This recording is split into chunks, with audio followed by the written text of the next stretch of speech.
Ili uwe wa kwanza kupata habari zinazotokea wakati wote, bonyeza neno subscribe chini ya video hii, kisha bonyeza alama ya kengele itakayotokea. Sherehe zimeisha, iliyobaki ni mautani. Tuna sherehe kwa sasa, hatuhitaji sherehe. Tumesherekea juzi, siku kucha, jana. Sasa tunakwenda kuanza ligi kuu, na leo mnafahamu timu imeondoka kuelekea manispaa ya Bukoba mkoani Kagera. Ameondoka kamili wachezaji 25 na benchi zima la ufundi na baadhi ya viongozi, na sisi wengine kesho tutakwenda kuungana na kikosi. Leo kwa sababu ya mkutano huu ilibidi tuahirishe kusafiri pamoja na timu. Tunakwenda kuanza ligi kuu. Wote tunajua Wanayanga, miaka 4 mfululizo hatujashinda taji hili la ubingwa wa ligi kuu. Kiu kuu ya Mwanayanga safari hii haikuwa jambo lingine lolote isipokuwa kushinda hii ngao ya jamii, ubingwa wa ligi kuu, ubingwa wa FA, Mapinduzi Cup. Ndio mataji tuliobaki nayo matatu. Moja tumelishinda juzi, moja sisi tunalitetea, mawili wanayo wapinzani wetu. Na haya ni mataji mama ya Yanga. Mataji mama kwa nini? Wote mnafahamu Young Africans ndio club ambayo ina mataji mengi kupita klabu yoyote Tanzania, hususan hili la ligi kuu. Sasa miaka 4 kwa ukubwa wa klabu hii, ni dhambi kubwa kuendelea tena mwaka mwingine kusubiri. Itakuwa ni dhambi kubwa. Benchi la ufundi na wachezaji wanajua mahitaji ya Wanayanga msimu huu. Kwetu sisi kila mechi itakuwa ni fainali.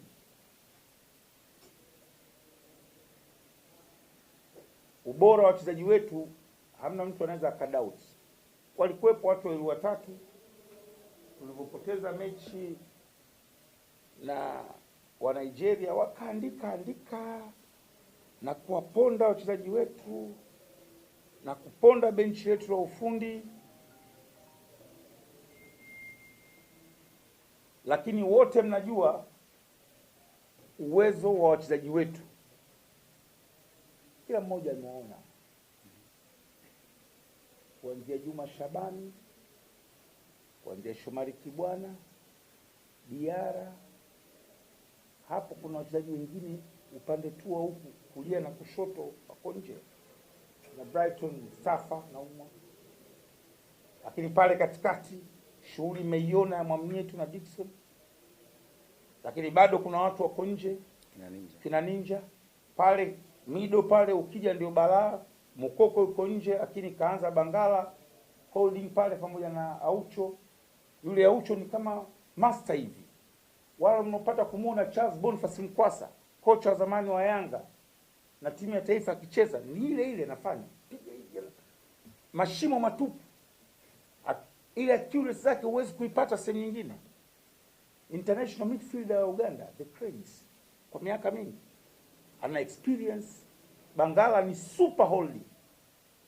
Wakati mwingine wanamchezesha wale wa Kongo, wakati mwingine anakuja kucheza central defender, wakati mwingine kucheza holding pale. Lakini bado kuna Tonombe yuko nje. Kazi ya Feitoto ilikuwa ni faila sufi wa Arabu wanasema. Ananyumbulika, anadarisisha, hachezi. Kuna mtu anacheza mpira pia anatoa darsa.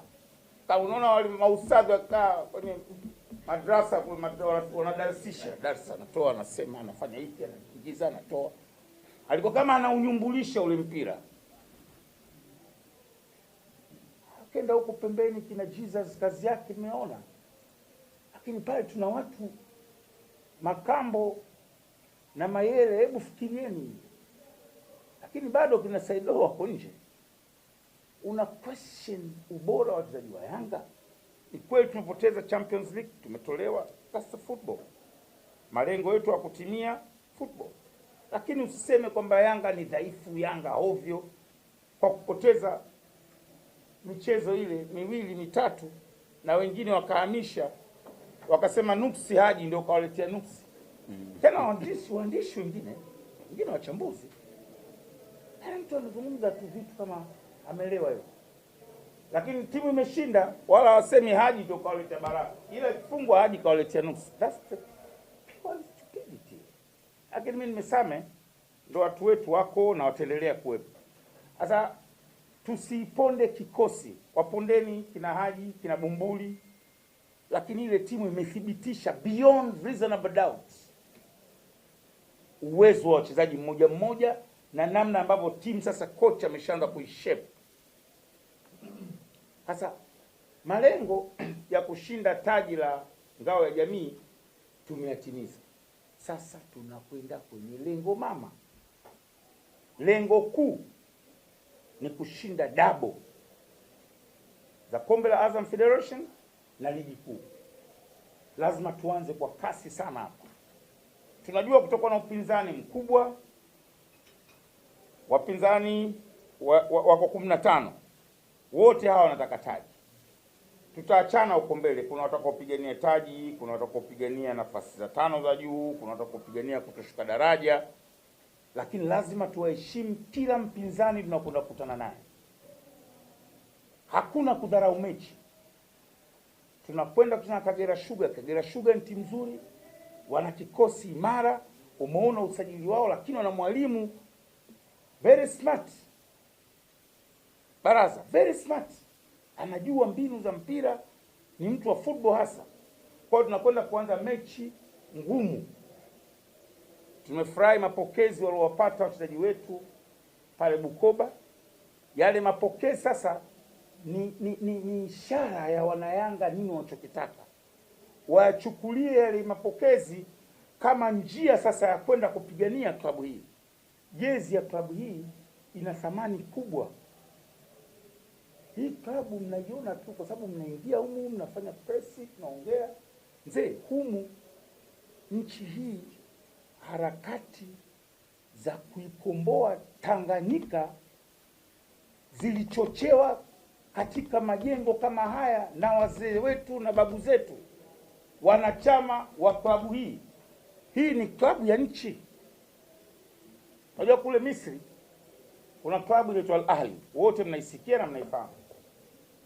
Wanasema ile Al Ahli ni nchi ndani ya nchi. Yaani yenyewe Al Ahli ni nchi kamili. Yanga Afrika ni nchi ndani ya nchi. Ni nchi kamili, ni rude fulani hivi. Lina utawala, lina nini, lina watu, linafanya biashara, lina viongozi, lina wavuvi, lina wafugaji, lina yes, ni taasisi kubwa hivi. Hatuwezi kukaa 4 years. Na hatuwezi kushinda ubingwa kama hatutakuwa wamoja. Tusitumike na watu wale wabaya wetu wale leo ndio wanaoshiriki kutumika, na sisi baadhi yetu tunakubali. Kwa faida ya nani? Tunataka ubingwa. Ubingwa hauwezi kupatikana kama kuna baadhi yetu wanatumika. Wanasema maneno. TFF na bodi ya ligi wanazijua changamoto zizo za msimu uliopita. Wajibu wao kuzifanyia kazi changamoto zile ambazo zilijitokeza msimu uliopita. Lakini sisi wanayanga tusiwekeze kwenye kulalamika. Na lazima sasa tutengeneze modality ya kuzuia hawa washabiki wetu, akiona kamera ya kina harakati za Bongo au ya kina Sokanet anaenda kucomplain ikitokea matokeo mabaya. Hatuhitaji hilo. Hii timu sio kwamba tunaenda kushinda na ubingwa basi kwamba lazima tushinde kila mechi au tusipoteze au tusidraw. Hakuna mpira wa hivyo duniani. Na sio tukidraw basi complaints ziende kwa kocha, kwa wachezaji, kwa viongozi, hapana. Au kwa referees, hapana. Tuwekeze kwenye matokeo. tukionyesha how big we are, wapinzani watatuogopa. Lakini tukianza kulalamika, tuonekana watu dhaifu, watu wadogo wadogo, tuonekana klabu ya mtaani. Hii klabu kubwa, kuna kulalamika, tunakwenda tunapambana. Refa tunapiga goli moja anakataa, weka chuma cha pili tuone kama atakataa. Na referees hawezi kukataa goli halali la Yanga. Wanapataje nguvu hiyo? Kwa tusiwekeze kwenye complain, tuwekeze kwenye umoja, tushirikiane, tushikamane, tupambanie klabu yetu. Na kuhakikishia kwa ubora wa kikosi chetu na namna ninavyowaona viongozi wa Yanga safari hii walivyolipania ili taji, na kuhakikishieni tunaweza tukachukua ubingwa, bado ligi bado mbichi kabisa kama tutashirikiana. Sisi upande wetu wa idara ya habari tumekusudia kuja na mkakati maalum, sio tu wa kushirikiana na nyinyi, lakini wa kutoa taarifa muhimu kwa washabiki wetu. Kuunganisha nguvu ya washabiki ni jukumu letu. Kuunganisha nguvu ya wanachama ni jukumu letu. Kwa mimi na mwenzangu hapa tumejipanga vizuri sana. Tumejipanga vizuri na tunataka kuisaidia klabu yetu. Kila wakati tunaongea wenyewe kwamba nini tufanye, nini tusifanye, twende wapi. Tuwasaidie viongozi waliopewa dhamana, tuwasaidie GSM waliopewa dhamana na uongozi wa Yanga. Hatwendi kutafuta mafanikio binafsi ya Bumbuli wala ya Haji. Tupo hapa kuisaidia klabu hii. Baadaye historia itaandikwa huko mbele ya safari. Hapo ndio mafanikio binafsi yatakapokuja, lakini right now kila mwana Yanga asiweke interest yake binafsi. Interest iwe Young Africans. Interest iwe Young Africans. Na wajua, na wanajua, na wajua wanapitaje, mimi najua, wanafanyaje, mimi najua. Yes, na nitatumia kujua kwangu kuonyesha kwamba mimi najua. Tutashinda inshallah ubingwa wa ligi kuu, tutashinda ubingwa wa FA, tutashinda tena Mapinduzi Cup inshallah. Sina wasiwasi, naangalia ile timu yangu. Wala juzi nilikuwa namwangalia yule Juma Shabani, nikawasema ya Rabbi stara, ya Rabbi wewe. Namwangalia mdogo wangu, unajua mimi nampenda yule mdogo wangu, lakini kwa leo ataenda kulalaje maskini ya Mungu. Kila wakati anafanya mtaka kama nyoka, kama nyoka yule Juma Shabani. Sheikh, ile ni balaa, ni level ya kucheza Barcelona. Yule Feitoto namwangalia na sasa, huyu kwa nini asicheze mbele ya Matic kule Manchester? Unacheka, unafanya maskhara. Kuna clip imetumwa sana jana, Fei kachukua mpira, ile fenti alofanya haijawahi kufanyika. Tafuteni nyinyi, ndani ya watu wanne kawatingisha wale wakatingishika. Kama anampa kaingia tena, kama anampa kaingia tena, pa kaachia kule pembeni, hapo anaomba tena. Alifanya volley moja, aliweka hapa kwenye Sheikh, ile anafanya pause course, inapigwa anaweka kwenye gamba hapa, naunga volley kick. Sheikh unamzungumzia Feitoto kama mchezaji wa kawaida, unakaa tu unasema, una pembeni, unaongea maneno yako ya tototo. Ni hatari. Amunike siku moja alisema, nyinyi mkamuona hana maana, asema huyu Feitoto hastahili kucheza hapa, huyu ni level kucheza Barcelona.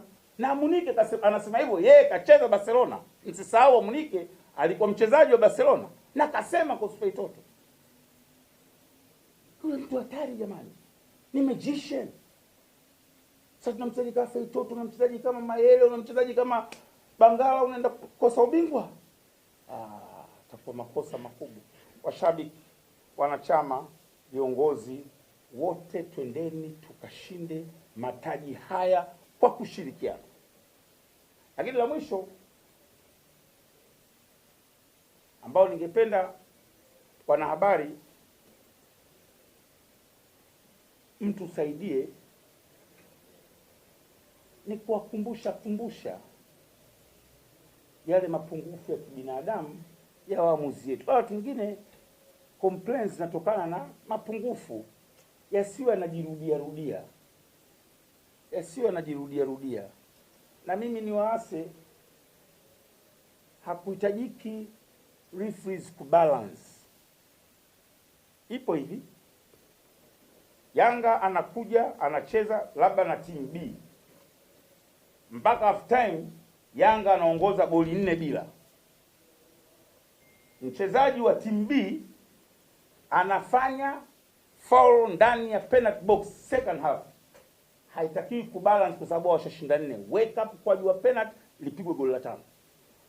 Baada ya goli la 5 mchezaji wa team B anakuwa anampiga kiwiko mchezaji wa timu ya Yanga, usibalance kwa sababu washafungwa goli 5 bila. Toa straight red card, akaangalia mpira na shangazi yake. Yaani hakuna kubalance. Mimi waamuzi wa hapa na wasifu wana uwezo mkubwa, lakini changamoto inakuja tu ni kwamba kuna wakati hupenda kubalance. Hiyo tu, lakini wana uwezo, no doubt. Yaani wana uwezo 100%. Hasa wa vijana wapya hawa wako vizuri sana. Lakini shida kuna wakati hupenda kubalance mambo. Yaani unaona kabisa kwa sababu hawashapigwa 4 hawa.